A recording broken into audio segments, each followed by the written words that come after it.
Assalamualaikum warahmatullahi wabarakatuh. Di video kali ini, kami akan menyampaikan tentang digital leadership. Dosen pembimbing oleh Bapak Dr. Andes Hasbul Nasir MM. Berikut anggota dari kelompok 2. Yang pertama Yuniarti Ningsih, lalu yang kedua Yeni Miria, yang ketiga Delvin Editia Pratama, yang keempat Adelia X Olivera, dan yang terakhir Mujain Arifin. Apa aja sih yang akan kami sampaikan dalam video ini? Berikut daftar isinya. Yang pertama pengertian digital leadership, lalu yang kedua ada karakteristik digital leadership, yang ketiga jenis-jenis digital leadership, yang keempat manfaat digital leadership, dan yang kelima langkah menerapkan digital leadership. Halo, saya Delvin Editia Pratama akan mencoba menjelaskan sedikit pengertian dari digital leadership menurut para ahli. Salah satu ahlinya adalah Charles Araujo. Charles Araujo seorang ahli transformasi digital dan CEO dari Institute for Digital Transformation, mendefinisikan kepemimpinan digital sebagai kemampuan untuk mengarahkan, mengelola, dan memproteksi orang-orang dalam era digital. Kepemimpinan digital mencangkup penerapan teknologi dan data untuk mencapai tujuan organisasi dan untuk memperbaiki pengalaman pelanggan. Oke, lalu pengertian dari digital leadership menurut para ahli yang kedua adalah menurut George Wasserman, Didier Bonnet, dan Andrew McAfee, yaitu dia adalah seorang penulis buku Leading Digital Turning Technology into Business Transformation. George Wasserman, Didier Bonnet, dan Andrew McAfee yang menjelaskan bahwa kepemimpinan digital melibatkan penggunaan teknologi digital secara strategis untuk menciptakan nilai bagi organisasi. Ini mencakup mengubah organisasi dengan memanfaatkan suatu teknologi digital dan mengembangkan budaya yang mendukung inovasi digital dan pembelajaran berkelanjutan. Oke, setelah pengertian yang kedua tadi, saya akan mencoba menjelaskan pengertian digital leadership menurut para ahli yang ketiga, yaitu Peter Weil dan Stephen L. Warner. Peter Weil dan Stephen L. Warner adalah seorang penulis buku What's Your Digital Business Model? 6 Questions to Help You Build the Next Generation Enterprise.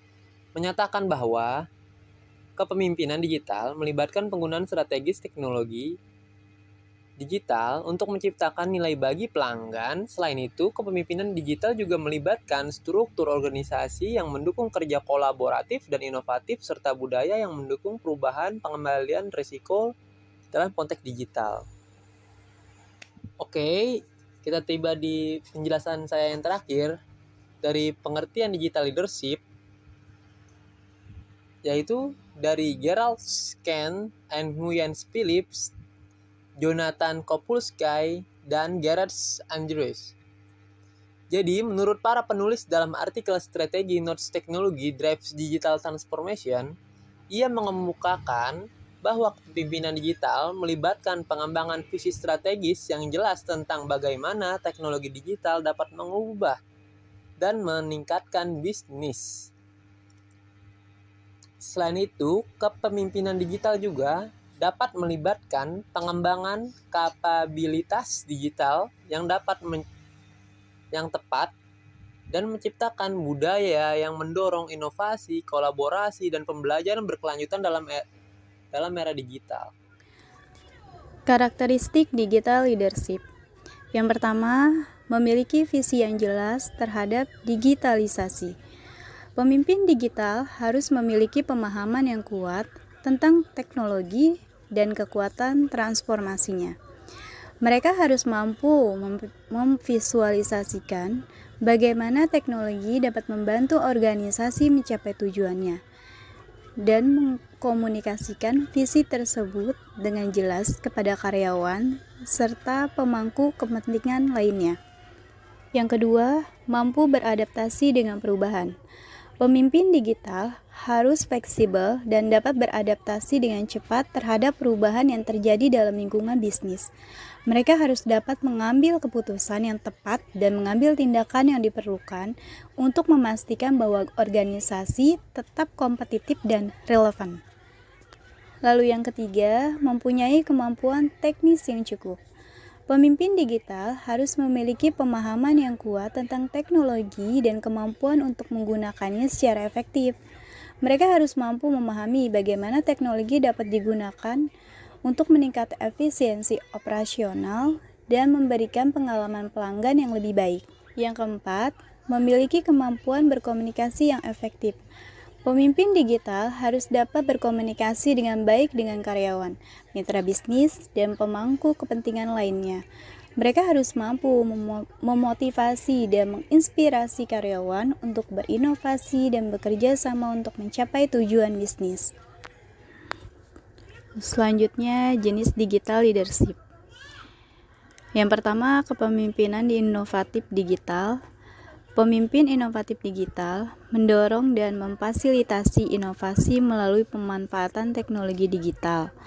Mereka menciptakan budaya mendukung kreativitas, eksperimen, dan pengadopsian teknologi baru. Lalu yang kedua ada kepemimpinan transformasional digital. Pemimpin transformasional digital mengarahkan perubahan organisasi yang besar dengan memanfaatkan teknologi digital. Mereka mengkomunikasikan visi transformasi digital, mendorong kolaborasi, dan memastikan pembaruan struktural, kultural, dan proses yang diperlukan. Yang ketiga, kepemimpinan kolaboratif digital. Pemimpin kolaboratif digital memfasilitasi kerja tim yang kolaboratif dan berkolaborasi dengan menggunakan alat dan platform digital. Mereka mendorong komunikasi terbuka, berbagi pengetahuan, dan memanfaatkan teknologi untuk meningkatkan produktivitas tim. Yang keempat, kepemimpinan berbasis data digital. Pemimpin berbasis data digital menggunakan data dan analitik untuk menginformasikan pengambilan keputusan dan strategi bisnis. Mereka memanfaatkan teknologi digital untuk mengumpulkan, menganalisis, dan menginterpretasikan data secara efektif. Yang kelima, kepemimpinan pengalaman pelanggan digital. Pemimpin pengalaman pelanggan digital memfokuskan pada pemahaman dan pemenuhan kebutuhan pelanggan melalui penggunaan teknologi digital. Mereka menggunakan data dan teknologi untuk memberikan pengalaman kepada pelanggan yang personal, relevan, dan memuaskan. Selanjutnya, manfaat digital leadership. Yang pertama, efisiensi dan produktivitas yang lebih tinggi. Kepemimpinan digital memungkinkan penggunaan alat-alat digital yang efisien untuk mengelola tugas, berkomunikasi, dan berkolaborasi dengan tim. Ini dapat meningkatkan produktivitas individu dan kelompok secara keseluruhan. Yang kedua, inovasi yang lebih baik. Pemimpin digital mendorong inovasi dengan memanfaatkan teknologi digital untuk mengidentifikasi peluang baru, mempercepat proses pengembangan produk, dan menguji ide-ide baru dengan cepat. Hal ini dapat membantu organisasi tetap kompetitif di era digital yang terus berkembang. Yang ketiga, fleksibilitas dan adaptabilitas. Kepemimpinan digital memungkinkan pemimpin untuk lebih responsif terhadap perubahan dan tantangan yang cepat. Mereka dapat menggunakan data dan analisis real-time untuk mengambil keputusan yang lebih baik dan mengubah strategi dengan lebih cepat. Peningkatan pengambilan keputusan. Dengan akses ke data yang lebih besar dan kemampuan analisis yang lebih baik, pemimpin digital dapat membuat keputusan yang lebih informasi dan lebih cerdas. Mereka dapat menggunakan alat analisis data untuk mengidentifikasi tren, memahami kebutuhan pelanggan, dan memprediksi hasil yang mungkin. Yang kelima, keterlibatan dan pengembangan karyawan. Pemimpin digital mendorong keterlibatan karyawan dengan memberikan akses ke alat-alat digital yang memungkinkan kolaborasi dan komunikasi yang lebih baik.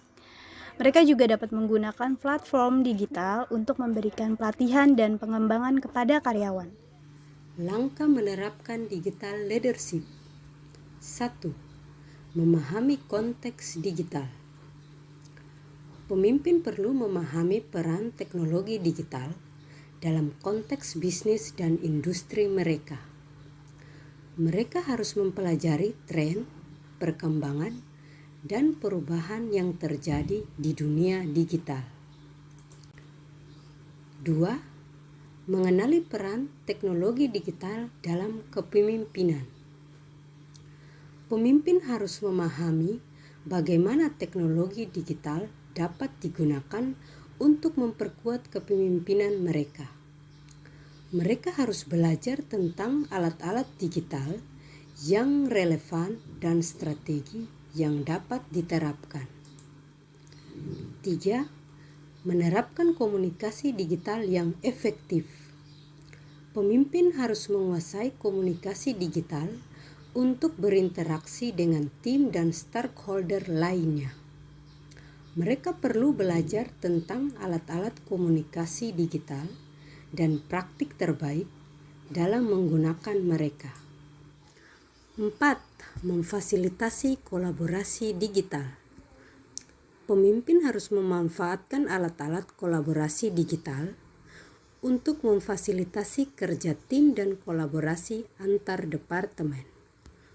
Mereka harus belajar tentang alat kolaborasi yang tersedia dan praktik terbaik dalam mengoptimalkan kolaborasi digital.